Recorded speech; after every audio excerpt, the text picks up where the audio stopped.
Both defense counsel, Mr. Sievers. State's ready. Yes. Defense is ready. Yes, Your Honor. Bring them out. Please be seated. I'll ask our jurors again, did you follow my instructions not talk about the case among yourselves with anybody else or look up any of the people or places involved? Even if you did so inadvertently, now would be the time to raise your hand and let me know. For the record, no jurors lifted their hand. State.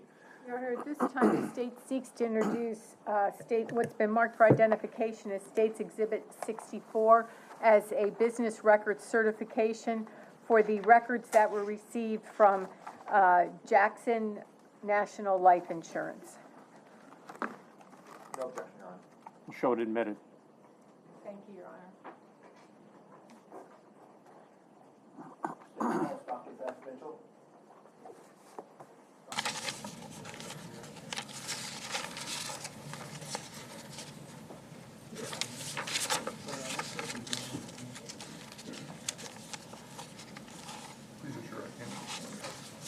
Do you solemnly swear or affirm that the testimony you're about to give will be the truth, the whole truth, and nothing but the truth? I do. Thank you.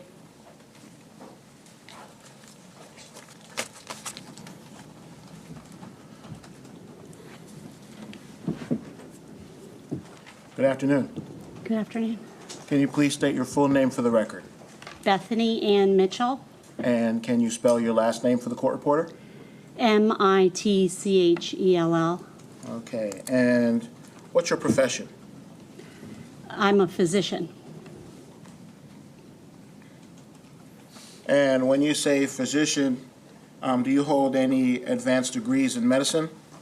Yes, I do. What degrees do you hold?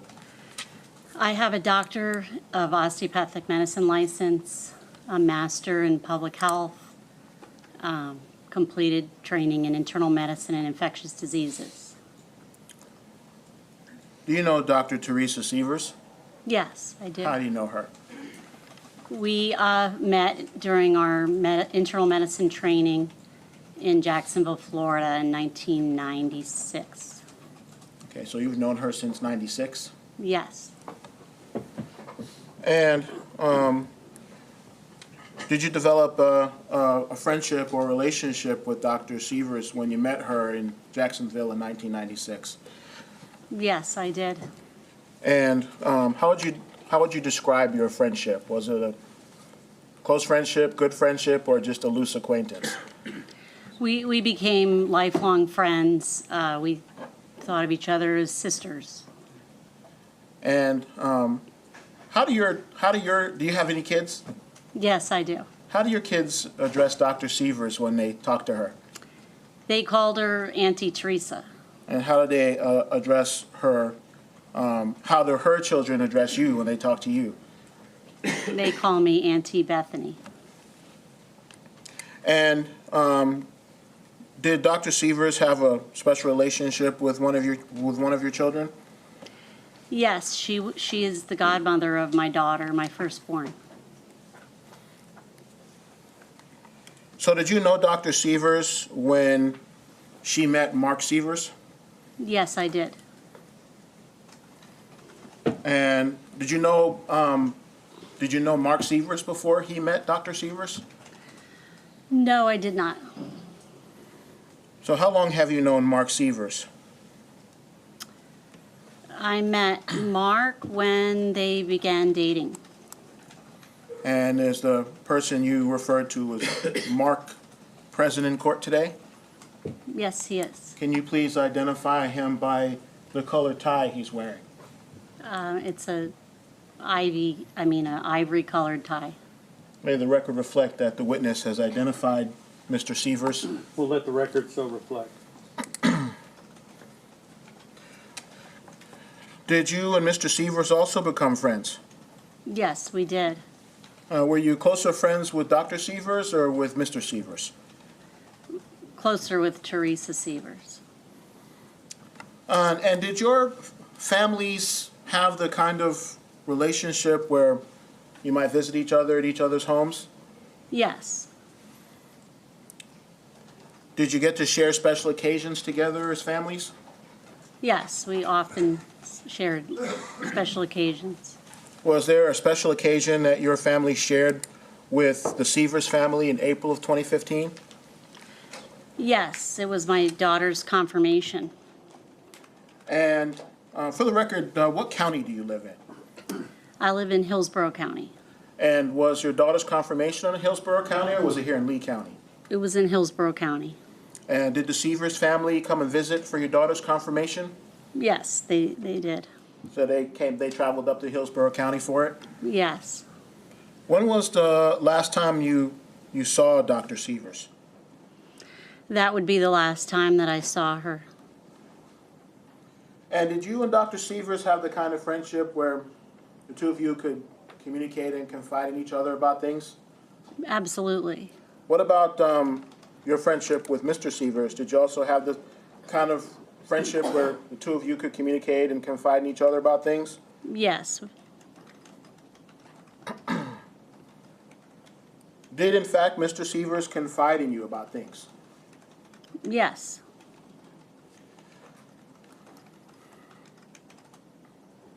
Okay, let's talk about the death of your friend, Dr. Sievers. At some point in June of 2015, did you become aware that Dr. Sievers was deceased? Yes, the morning after she died. And as a lifelong friend, what were some of the things that you did for the Sievers family? I was there in the hospital when she gave birth to her first child. We frequently visited one another at each other's homes for special events. We talked regularly. We shared good and bad things, with one another, just like sisters. And when you found out that she had passed away, what did you do for the Sievers family then?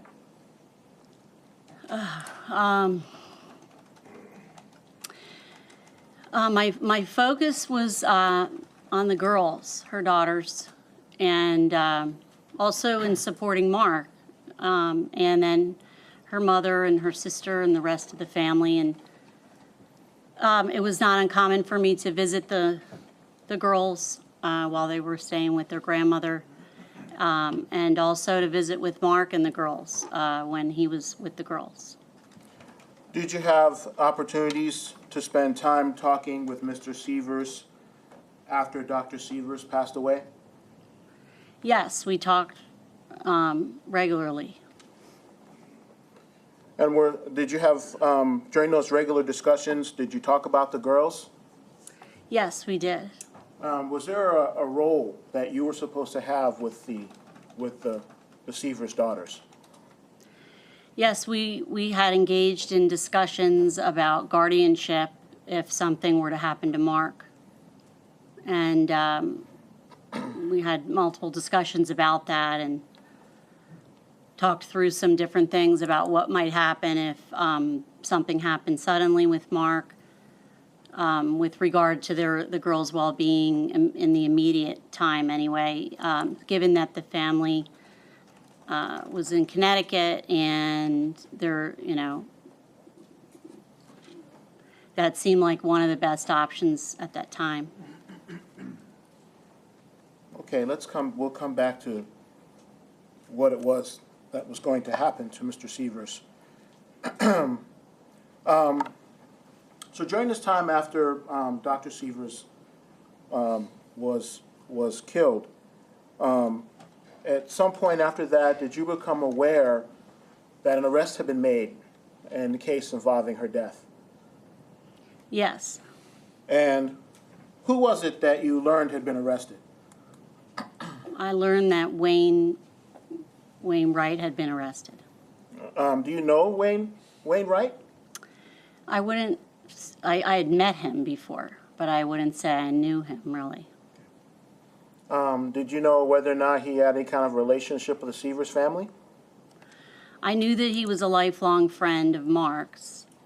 That's, in that regard, that's how I knew him. You and Mr. Wright didn't have any kind of a friendship or relationship? No, we did not. So when you learned that Mr. Wright had been arrested, Did you have a chance to discuss that with Mr. Sievers? Yes, I did. And how did he react when you tell me how the discussion with Mr. Sievers started. As I recall it, Mark called me when Wayne was arrested and was panicked, I would say, worried that he was going to be arrested next, and seemed panicked about the fact that Wayne had been arrested.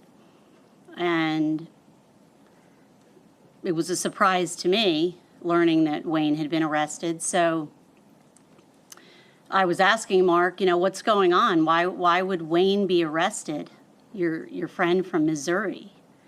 Well, how is it that he could be involved in Teresa's death? And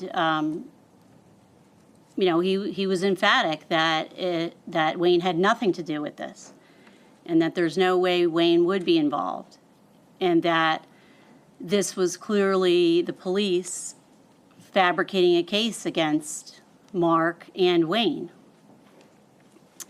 And that was, Well, let me stop you consistent there answer. and ask you a question. Okay. When you said he was emphatic that somehow this was being made up, did he seem at all upset with Mr. Wright about being arrested for killing Dr. Sievers?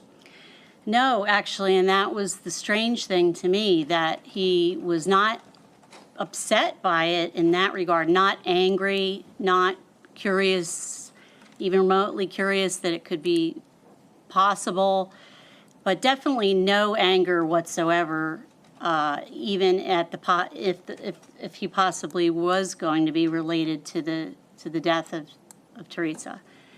And that didn't change every time we talked. So, that seems strange to me. Did you have an opportunity to ask Mr. Sievers why Mr. Wright would have killed Dr. Sievers? His best friend would have killed his wife. Yes, I mean, indirectly, in that he would say, that he loved Teresa and was nothing but grateful for her for things she had done over the years to help him. And when you say, let's clarify the pronoun. When you say he loved her, who's the he? Curtis. Okay. Curtis Wright. So Mr. Sievers told you that Mr. Wright loved Dr. Sievers. Yes. Okay, and that she had done things to help him.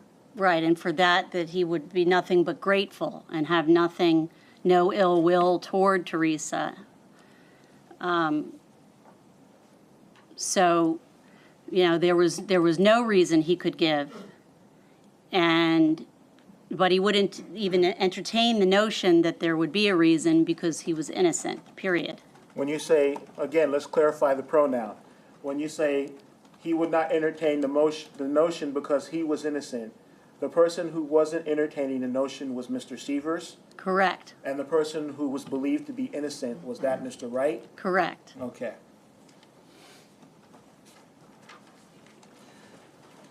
Now, at some point, did you also become aware that there had also been a second suspect arrested in the death of Dr. Sievers? Yes, I did. Jimmy Rogers. Yes. And did you get to have a discussion also with Mr. Sievers about Jimmy Rogers? Yes, I did. How did that discussion start? I asked Mark, who is this Jimmy Rogers, and what do you know about him, and why is he now arrested, in addition to Wayne? And he said he did not know him, he'd never heard of him. He had no idea who it was. Now, when he said he did not know Jimmy Rogers and had never heard of him, did that cause you any concern? Yes, I was concerned about that because there were pictures and different pieces of information on the internet and on Facebook and things like that showing Mark standing with Jimmy at Wayne's wedding. So I believe one of them, they had their arm around each other or something. So I knew at that moment when he answered me that way that he was not being truthful with me. Certainly, the photograph suggested that perhaps he did know Mr. Rogers. Correct.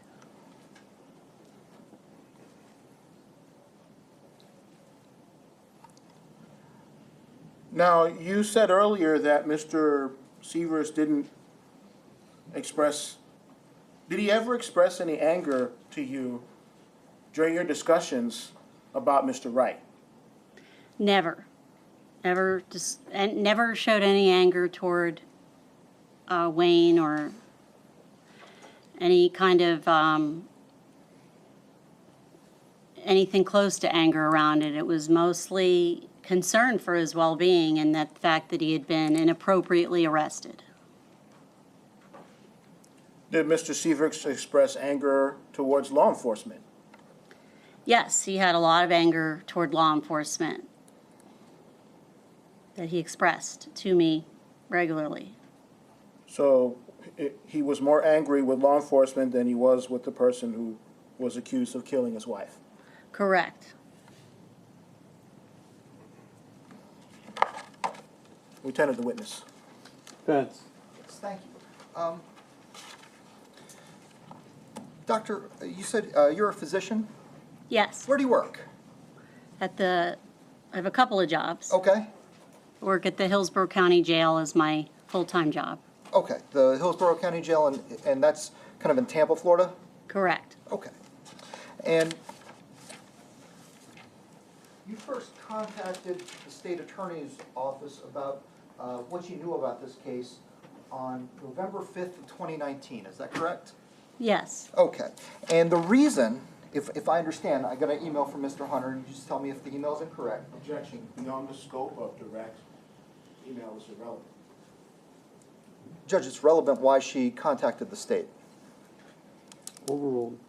The reason you contacted the state is that you came into someone claiming to have an intuition and who was in actual communication with Dr. Teresa Sievers at that time, correct? Objection. Beyond the scope of direct and relevance. Overruled. Is that correct, ma'am? That is correct. Okay. And who was it that had this communication with Dr. Sievers? A friend of mine. Okay. And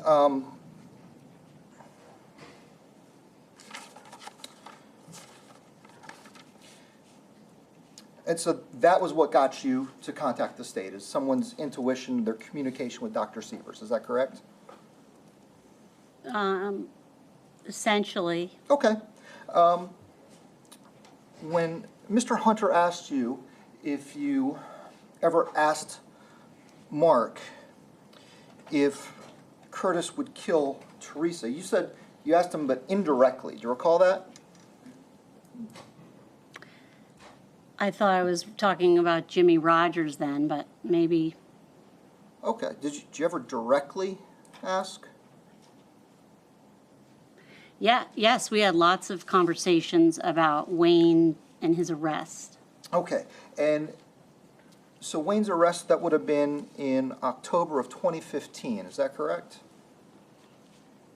If you say so, that sounds right. Okay. And so you said that Mark met that with disbelief. Is that correct?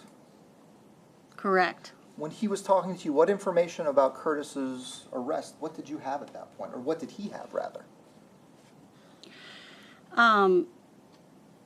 I don't know all the things that he had. I knew the information that was available to the public is what the information that I had. Okay.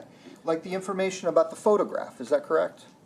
You said there was a photograph, and in the photograph, Mark Sievers had his arm around Jimmy Ray Rogers. Is that correct? Yes. And that photograph was on the internet. Is that correct? Yes. Okay. And do you know how that photo would have gotten to the internet? No, I'm not sure. Okay.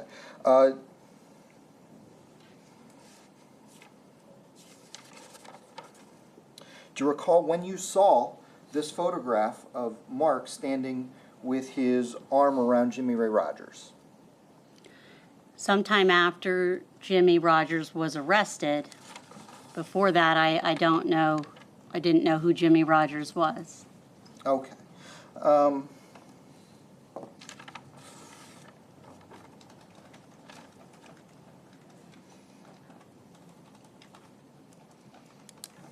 Thank you. Nothing further. State.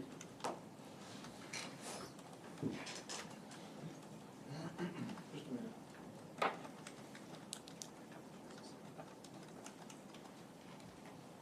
Dr. Mitchell, when you contacted us on November 5th, was this person who told you they were in touch with Dr. Sievers the only thing that you told us? No, it wasn't. You told us some other things as well? Yes. Some of the stuff about which you just testified? Yes, that's correct. And the information about your discussions with Mr. Sievers, did you tell those to anybody? Tell that to anybody else other than me? Yes, I did. Who? I talked to detectives, during the case as it was evolving. Prior to November 5th, 2019? Yes. Thank you. Recross. Is this witness to be released or retained? She's free to go, right? She's going to be released, Your Honor. Thank you, doctor. You're free to go.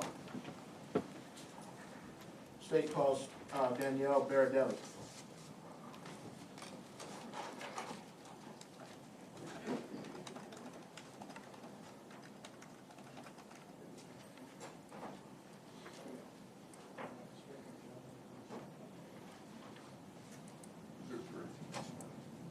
Do you solemnly swear or affirm that the testimony you're about to give will be the truth, the whole truth, and nothing but the truth?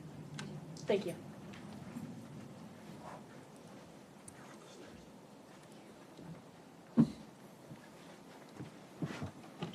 Good afternoon. Good afternoon. Can you please state your full name for the record? Danielle Berardelli. And Danielle is with one L? Yes. And can you spell your last name for the court reporter, please?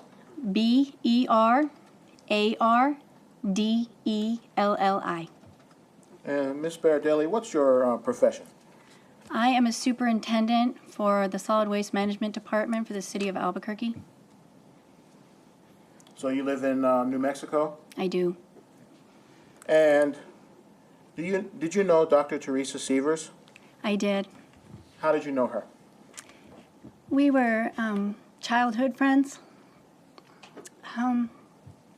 Known her since I was a teenager. We bonded over our love for animals and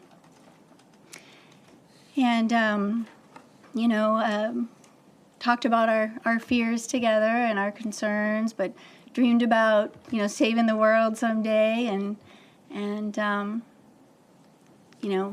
laughed about how much our children changed our lives. And nobody made me laugh harder than Teresa. Nobody. So the relationship you're describing sounds like more than just friends. Yeah, I considered her my very best friend. And were your families also friends? We grew up in the same town together. She knew my family, I knew her family. And then your married families as well. Did the two of you ever get time to spend time together with your married families? We did. We made sure and saw each other once or twice a year. And did you have the kind of friendship with Dr. Sievers where you could tell her anything and she could tell you anything? Definitely.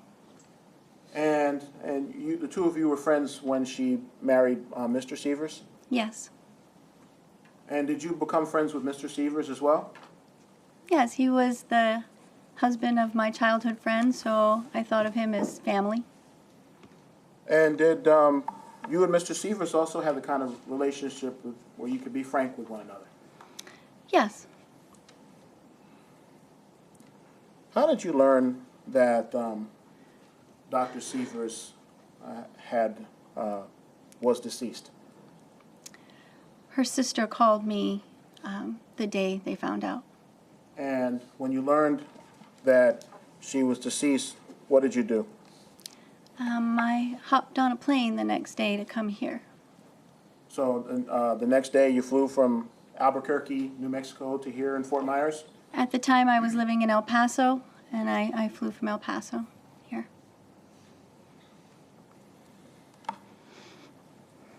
And so she was found on June 29th of 2015. You arrived in Florida the next day, the 30th? I did. And where did you go when you arrived on the 30th? I met her sister and brothers at the Holiday Inn. And when you say her sister, are you referring to Miss Ann Lisa? I am. And were they staying at the Holiday Inn? They were. And where did you stay? I shared a room with Anne. And that night, late the night of the 30th, going into the early morning hours of the 1st, did you actually have contact with Mr. Sievers at any point? He did come to the room later that night to see me. The room you were sharing with Miss Lisa? Yes. And now, how did he get to the room? Did he call the room and you went down and got him and brought him up, or did he come to your door? He came to the door. And he knocked on the door and you let him in? He did. What happened when he arrived at the room? We hugged immediately, and then he sounded as though he were crying. Now you're making a distinction there that you said he sounded like he was crying. I say that because he sounded like he was crying and his body was quaking like he was crying, but when we looked at each other, I was searching his face and there were no tears, no red eyes, no runny nose. Not like my face or Anne's face or her brother's faces. So at that time, were you crying as well? Yes. Tears? Yes. Nose was running? Yes.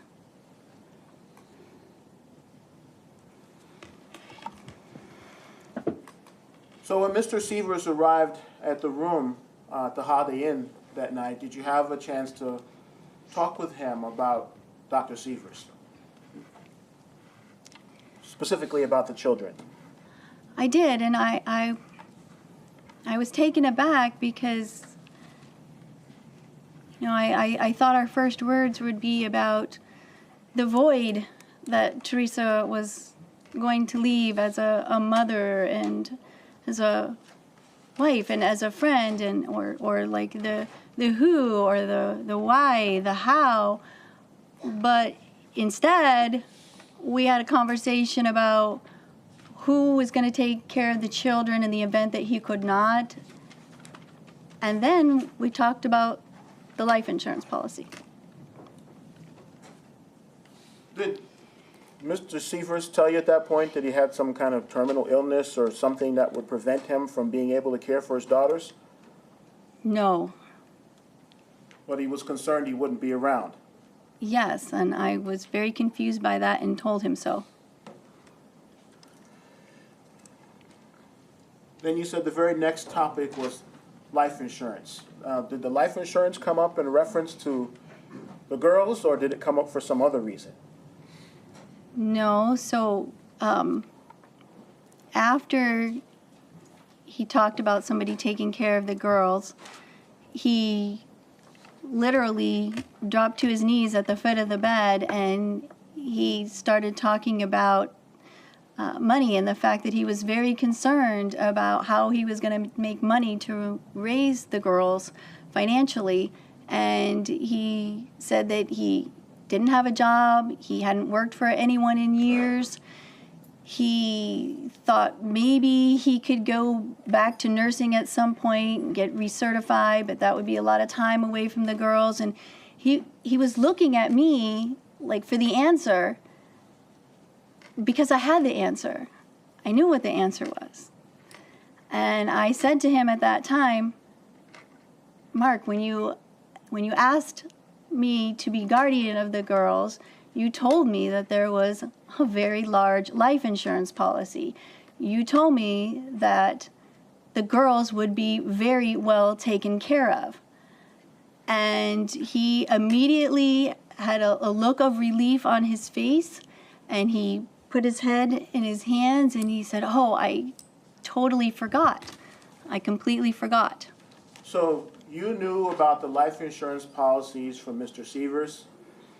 I did. He told me about it. He told me about the life insurance policy and that it was a very large life insurance policy.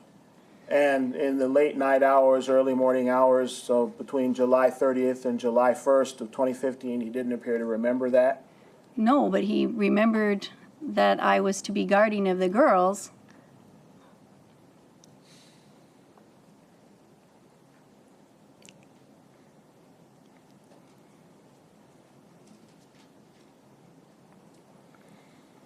Okay, so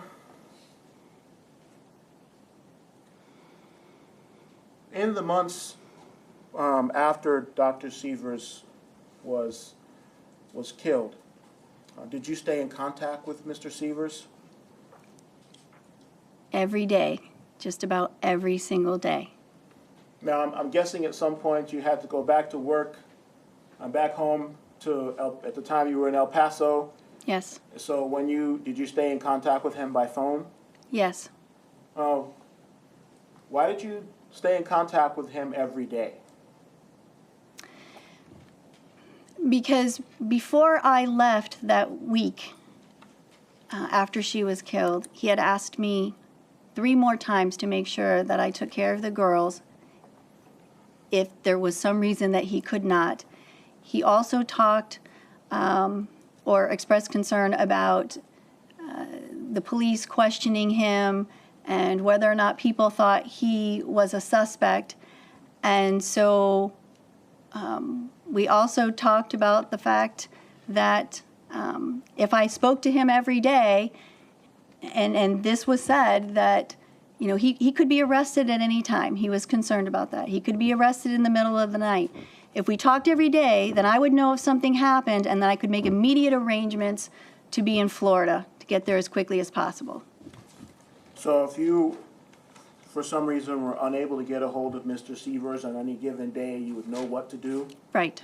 Come to Florida and get the girls. Correct. At some point, did you become aware that an arrest had been made in the murder of Dr. Sievers? I did. And were you surprised to find out who was arrested? Very surprised. Who was arrested? Curtis Wayne Wright. Did you know Curtis Wright? I did not. Before Teresa was killed, I did not know Curtis Wayne Wright. Did you know of him?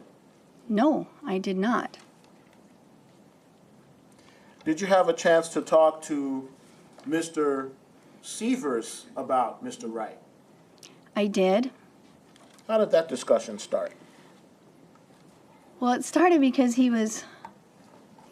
it took me aback again because he was very upset about Teresa's family. He was expressing anger towards Teresa's family for being concerned about the girls' safety. And I found that ironic because I didn't hear him express any anger towards his best friend that had just been arrested for murdering his wife. How did you know at that point that Mr. Wright was Mr. Seavers' best friend? I had met Wayne at the services for Teresa. So at the time, even though you had met him before, at the time that you found out Mr. Wright had been arrested, you knew who he was? I did.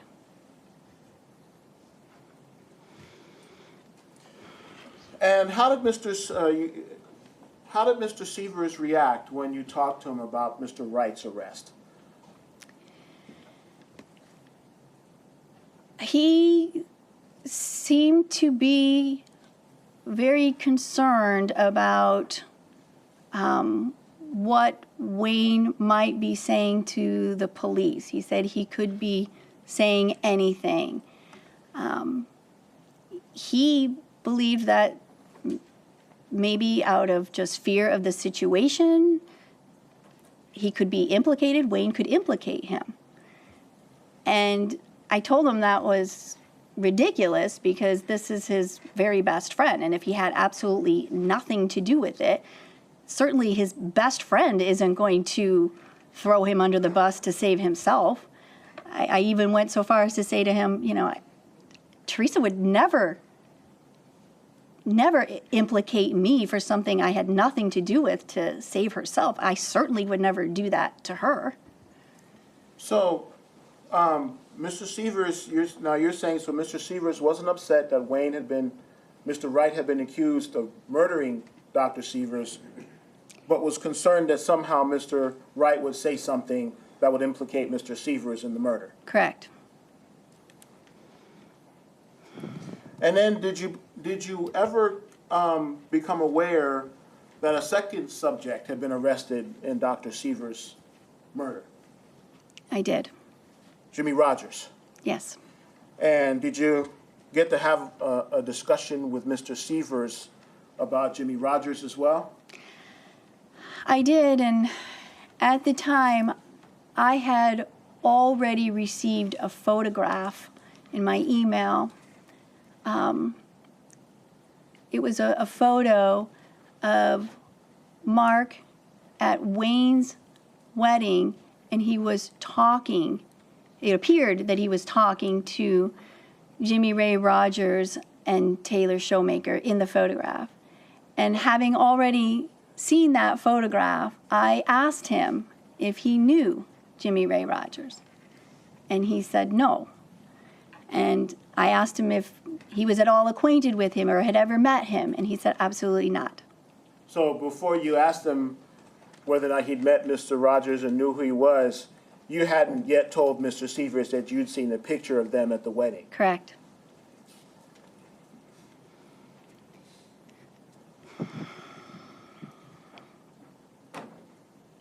Getting back to Mr. Wright, did you have an opportunity to ask Mr. Sievers, why would your best friend kill your wife, or anything to that effect? I did. I asked him what motive Wayne could possibly have to murder his wife, and he just said he had no idea. He said that, he didn't really believe that he'd done it. When you say he didn't really believe that he had done it, let's talk about who the he's are. Mark said that he didn't really believe Wayne had done it. Okay.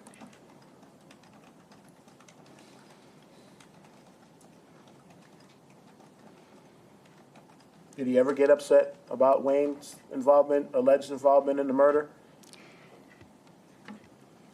I never heard him express any anger toward Wayne, no. Did he ever get upset with the police? He did. He told me that he believed that the police were not going to find the real murderers, that they were going to take the easy way out and pin it on him, that they would do whatever it took to close the case, false statements, plant evidence, whatever it took. This is what Mr. Sievers told you? Yes. Now let's double back to the early morning hours of July 1st of 2015, late night July 30th. When Mr. Sievers is telling you that he needed you to be available for his daughters if he wasn't around, did it ever become clear to you what he meant when he was talking to you about the possibility of not being around? Yes, he thought he could be arrested at any time. And this was before Mr. Wright was arrested? Yes.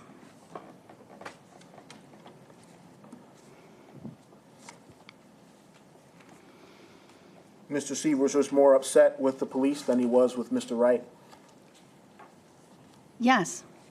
or Mr. Rogers. Yes. Lieutenant, the witness. Defense. Thank you.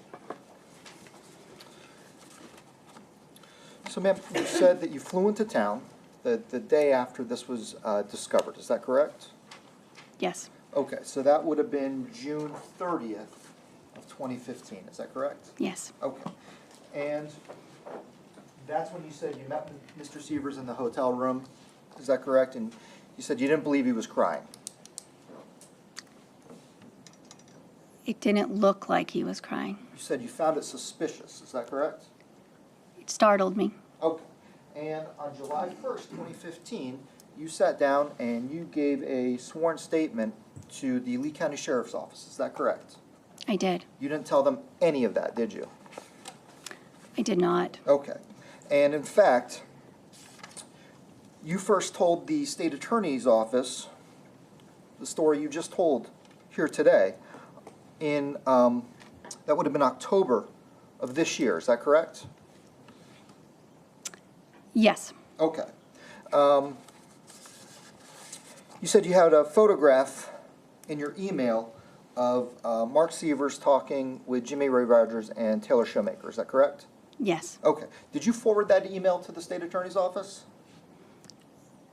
Recently. Okay. So then they have it. Is that correct? Yes. Okay. And you would be able to, if it were brought up, you'd be able to say, yes, this is the email that I had that I forwarded to the state attorney's office. Is that correct? No. What do you mean no?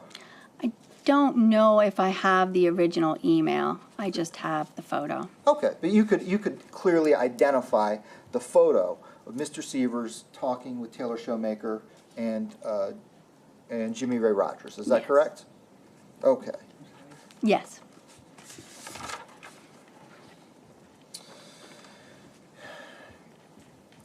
You said that Teresa would never make up a false statement about you.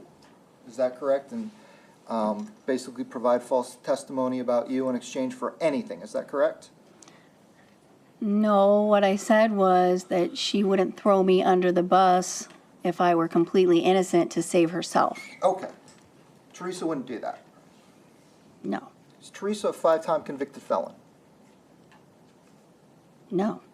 Does Teresa have bipolar disorder? No. Okay. So you would agree with me that just because a 5-time convicted felon does something, that doesn't mean that that's something that everyone would do. I don't know the answer to that.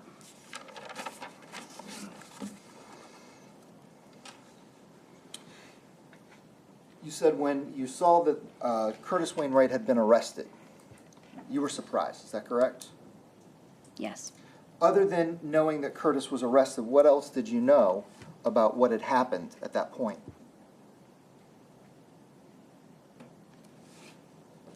Not much else. Okay, but you believe that based upon the arrest that Curtis was guilty?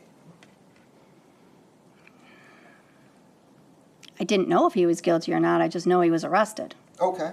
But you expected then Mr. Seavers to adopt the position that Mr. Wright was guilty because he was arrested?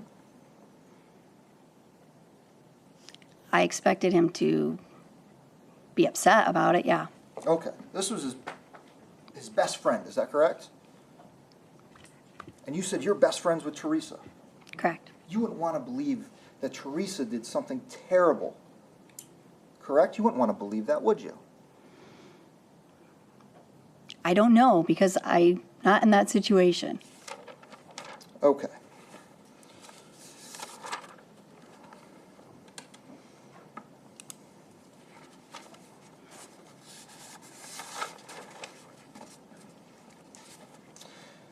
You spoke about the guardianship of the children, is that correct? Yes, Okay. And Mark and Teresa and you had decided years in advance that you would be the guardian if something were to happen to them. Is that correct? correct. Okay. So that wasn't something that came about after the murder. That was something that was decided on well in advance of this, correct? Correct. Okay.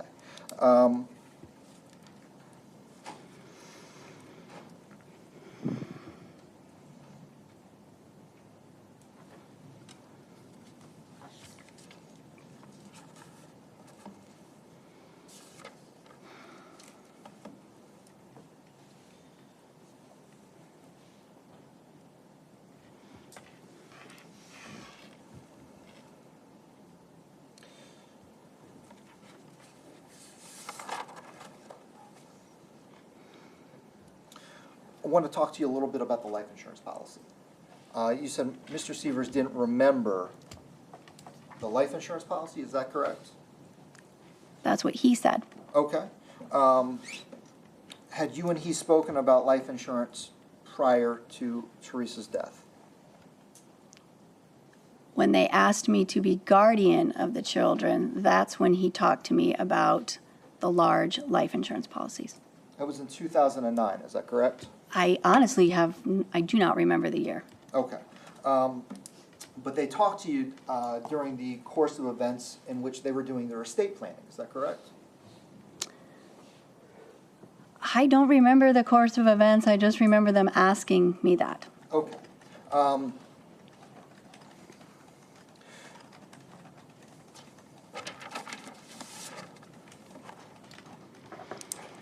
But again, the discussion, the first discussion where you spoke about life insurance with Mr. Sievers, that would have been years before Teresa's death, is that correct? It was a couple of years prior, yes. Okay.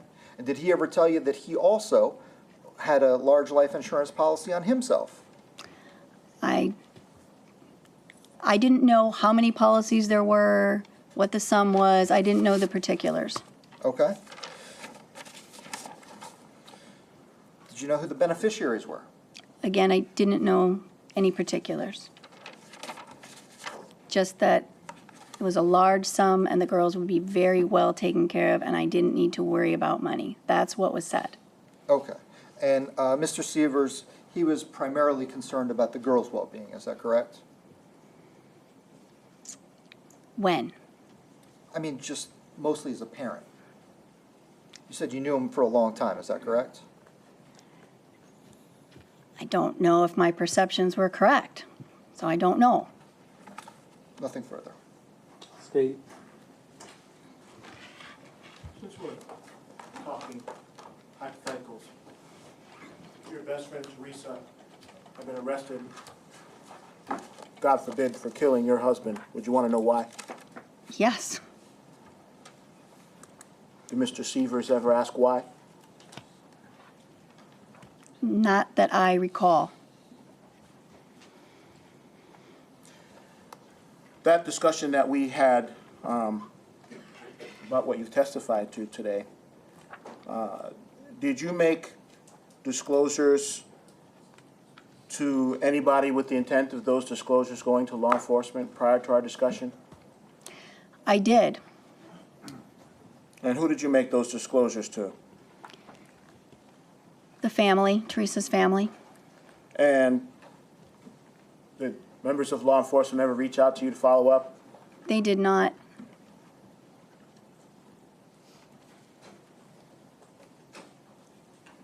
This wasn't something you kept a secret until we had a discussion in October. No. No. And the email, the photograph that counsel asked you about, something you sent to us last night, Yes. like 10 o'clock last night? Yes.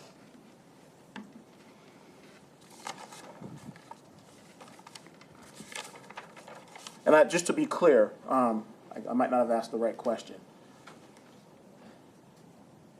You sent us the photograph last night, a screenshot. Correct. But the actual email that you received, do you know where that email is? I do not. So you didn't actually forward us the email that was sent to you? I did not.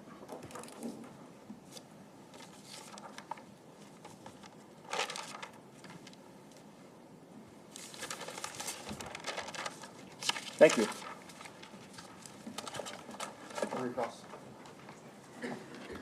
This witness to be released or retained. Release, John. Release, Your Honor. Thank you, ma'am. You're free to go. Next witness. State calls Kimberly Torres.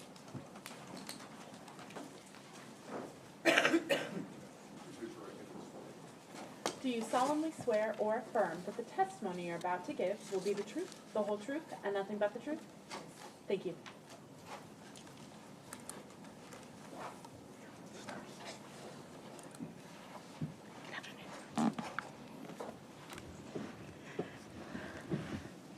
Good afternoon. Hi, Can you please state your full name for the record? Kimberly Torres, And how do you spell your last name? Torres. And Ms. Torres, do you know Mark and Dr. Teresa Sievers? Yes. And how do you know them? They previously owned the home where I live now. And where in relation to the home where you live now was Dr. Sievers and Mr. Sievers living? On Jarvis Road, right next door.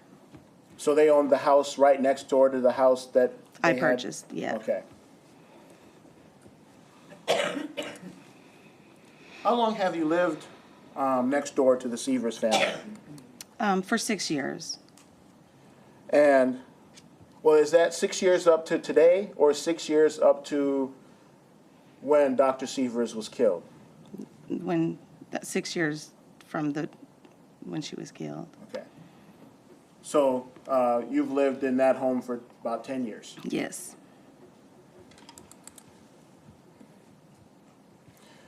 And how would you describe your relationship with Mark and Dr. Teresa Sievers? Neighborly. Nothing personal, just neighborly. You weren't friends? No. No?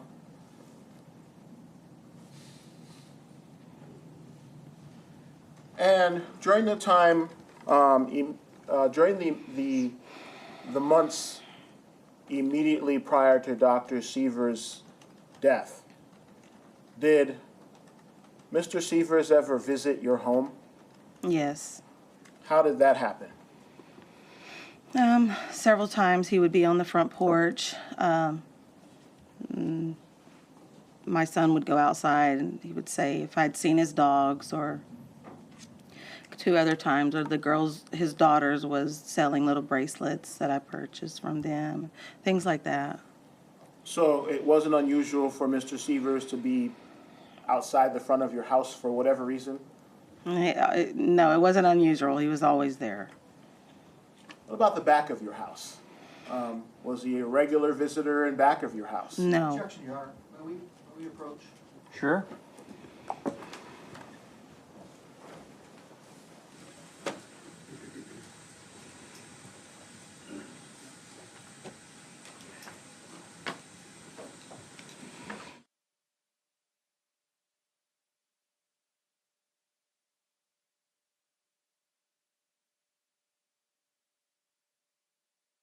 So, in the weeks and months prior to Dr. Sievers' murder, did you ever have an opportunity to see Mr. Sievers in your backyard? Yes, I did. He was actually on the Lanai. And did the two of you did your two families have the kind of relationship where you could just go over to their lanai, or they could just come over into your lanai? No. So he wasn't invited to the lanai? No. Did you know what he was doing back there? No. I'm going to show you what's been previously entered into evidence as State's Exhibit 45B. Bravo. And there's a laser pointer up there, a little green laser pointer up there in front of you. I'm going to zoom this in a little bit.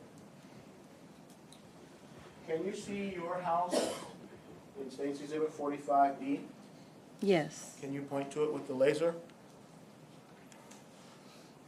Okay, so you're pointing at the tan-colored house with the covered pool in the center of the photograph. Yes, And where's your bedroom window? right here. Okay, so you're pointing to the side of the house which is closest to the bottom There- of the picture? There's that one, and then there's another bedroom window on the inside of the lanai, Okay. Where's the Sievers house? right there. Right, so it's directly beneath your house in the picture. Right beside it. Okay. And is there an apartment complex that's in the vicinity of It's the right two there. houses? Okay. And was it normal to see Mr. Sievers on your lanai? Objection, Your Honor. Overruled. No? No, never. And let's talk about the yards. Do you have a fence that goes around your yard, Right there. a privacy fence? Mm-hmm. And does that go around the Sievers' yard or around your yard? It divides both of our backyards, and it covers the part of their front yard. Okay. And now that fence appears to go around the Sievers' house. Do you also have a fence that goes around your house? No, just that piece. Well, on the opposite side, yes, there's one that at the perimeter of the house. There's a white PVC privacy fence at the perimeter of the house. But this part right here is what divides my house with the Seaver's house. Okay. And when in relation to the death of Dr. Sievers, if you can recall, was Mr. Sievers back there behind your home?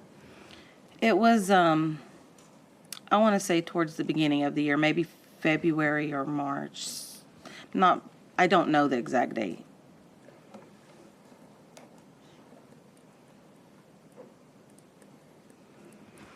Okay.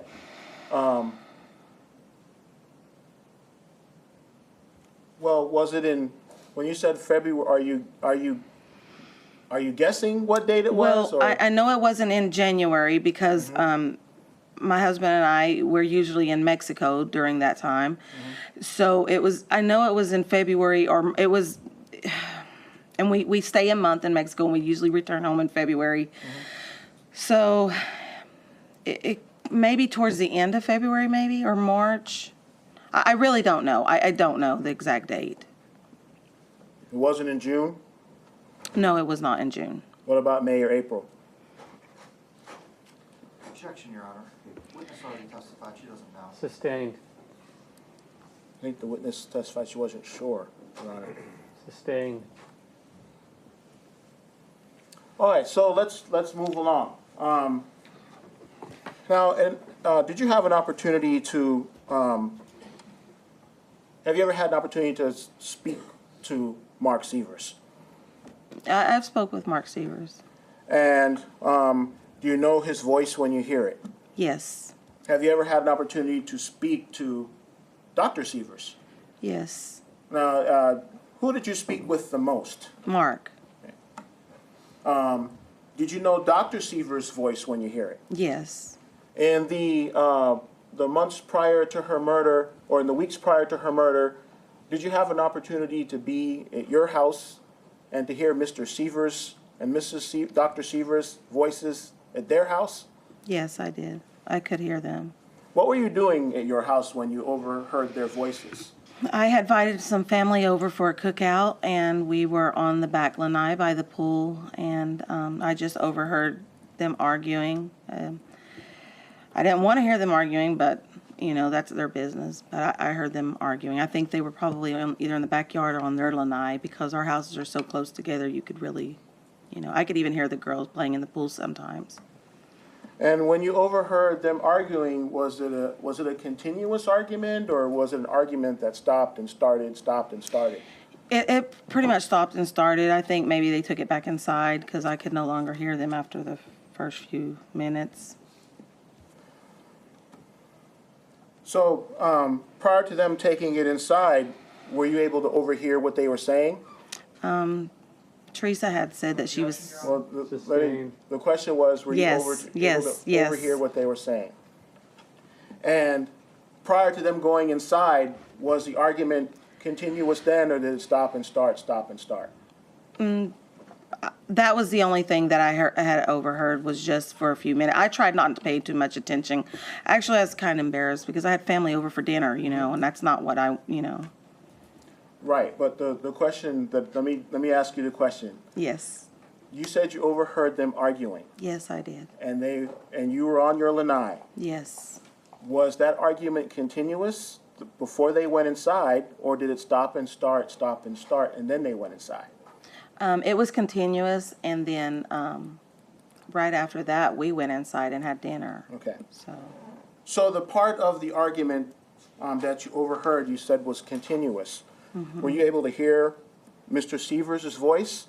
yes, Or was that the same voice you'd heard before when you talked to him? yes, Were you able to hear Dr. Sievers' voice? yes, Was that the same voice that you had heard when you talked to her? yes. And how would you describe the argument? Was it a loud argument, or was it a quiet argument? It was a loud argument.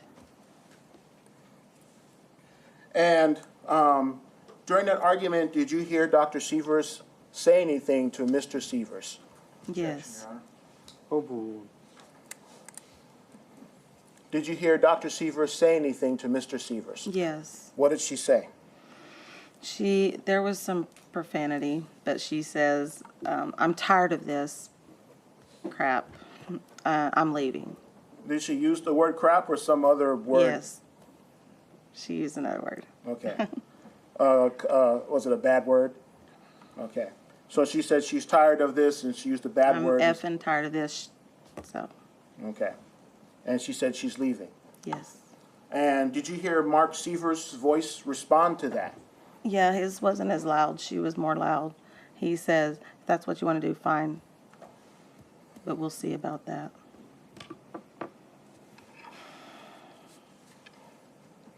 And then after that happened, that's when the argument went inside and you couldn't hear it anymore? Well, our dinner was almost ready about that time, so I'm trying not to pay too much attention and get my family inside so we can have dinner. I don't Okay. want to hear next door neighbor's argument. So you went inside. Yes.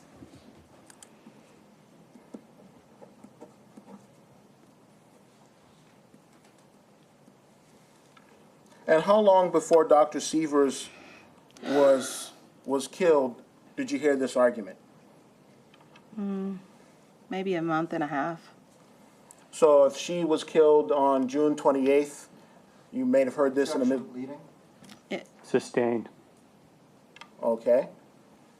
Do you know when Dr. Sievers was found at her home?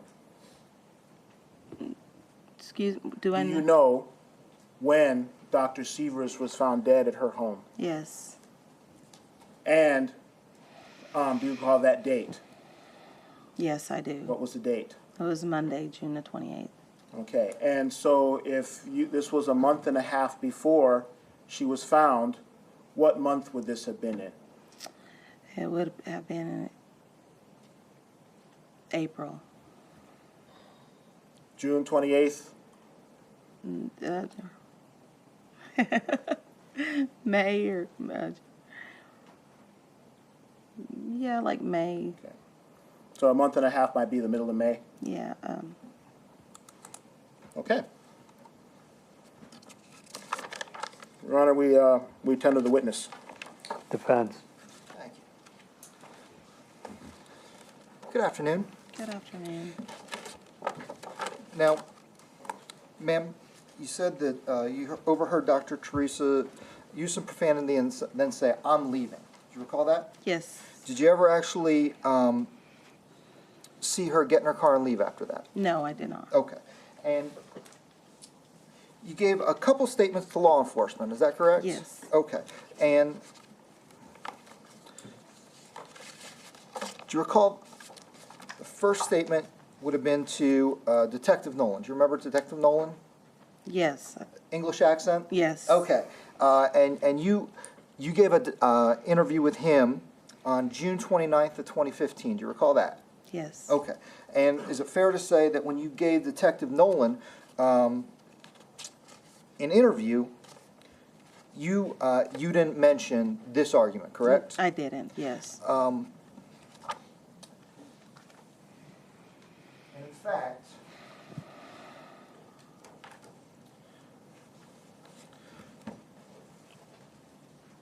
over the course of time, being the next door neighbor, you've given several interviews to several different sources, is that correct? Yes. Okay, so on June 30th, 2015, you spoke with Wink News. Do you recall that? Yes. Okay.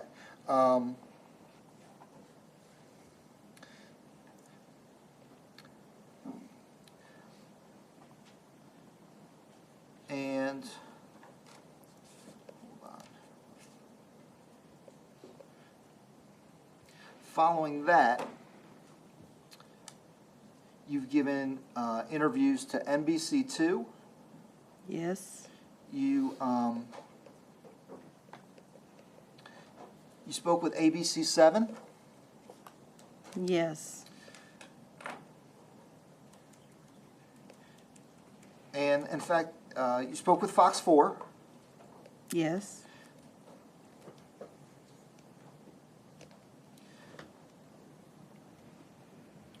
All said and done, is it fair to say that you have given approximately 8 interviews to various news outlets? Yes. Okay.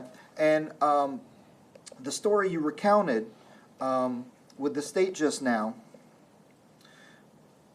we first heard about that story from an article that was published in Gulf Shore Life. Do you recall that? That is- Objection is to the form of the question. Overruled. Do you recall that? Yes. That was the first time we heard Yes. that in Gulf Shore Life. And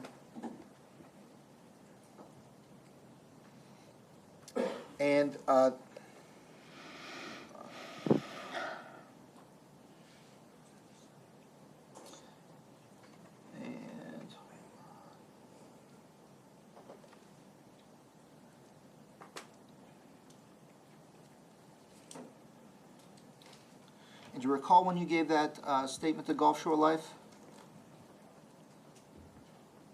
I don't remember the exact date. Okay. Was it in April of 2019? It could have been. Okay.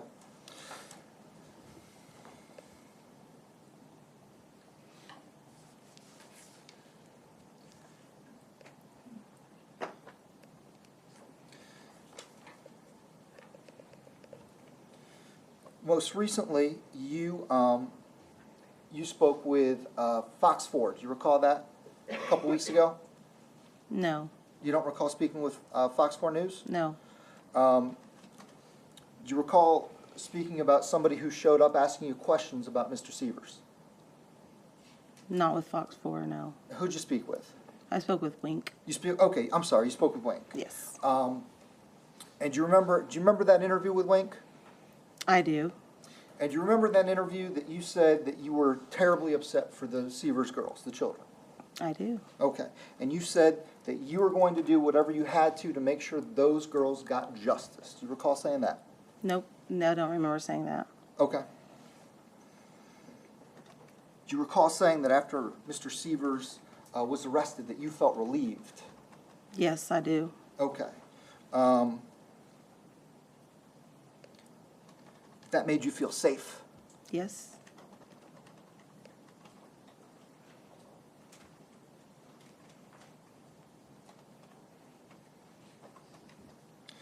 Also, do you recall recounting a story where you said that Mr. Sievers jumped over the PVC fence?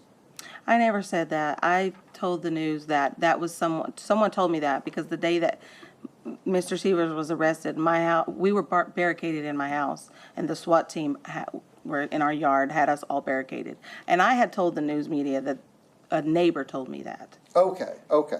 But you did recount the story of... Yes, I do. Okay. But you never actually saw that? No, I did not.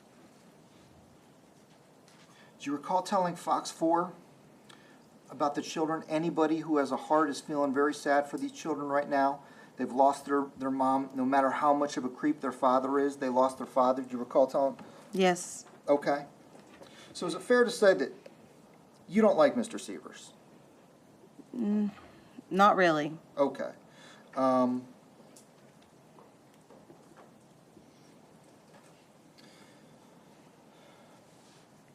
And ma'am, after giving your latest interview to Gulf Shore Life, you spoke with a detective, in this case, I believe it was Detective Lebed.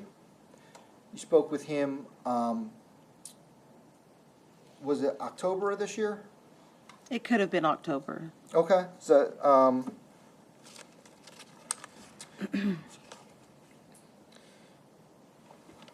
no, it was September. I'm sorry, it was September.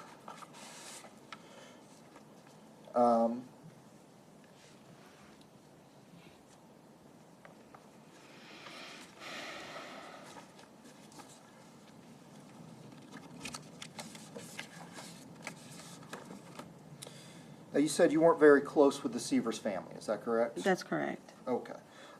So is it fair to say that you were not very familiar then with their family dynamics? Correct.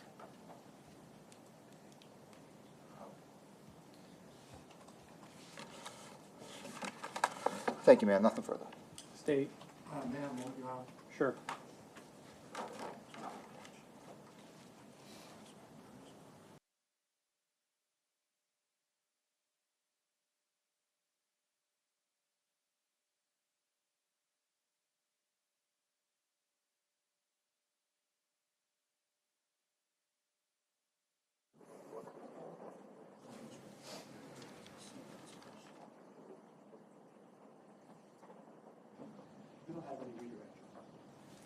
Is this witness to be released or retained? She's free to go here. Defense. Your Honor, retained. Ma'am, you're subject to recall. We'll let you know if you're needed again. Thank you. Okay.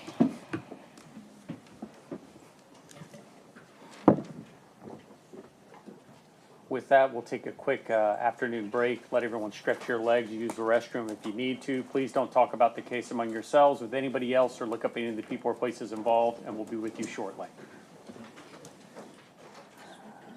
Please be seated. Anything further from the state at this point? Defense? Okay, we'll be in recess for 5 or 10 minutes. Thank you. Hey, Anthony, can you find out where they have microphones at? Towards the bar. Do they have any towards the bar? Okay, I'm only asking because I guess my aide told me over, yeah, this doesn't have to be on. My aide told me over lunch that before Thanksgiving, someone was complaining about hearing someone chewing gum up near the front. It hasn't, as far as I know, it's not an issue today, but I guess if anyone's chewing gum near a microphone, don't do it. People were calling from Wisconsin complaining, apparently, according to my aide on before Thanksgiving.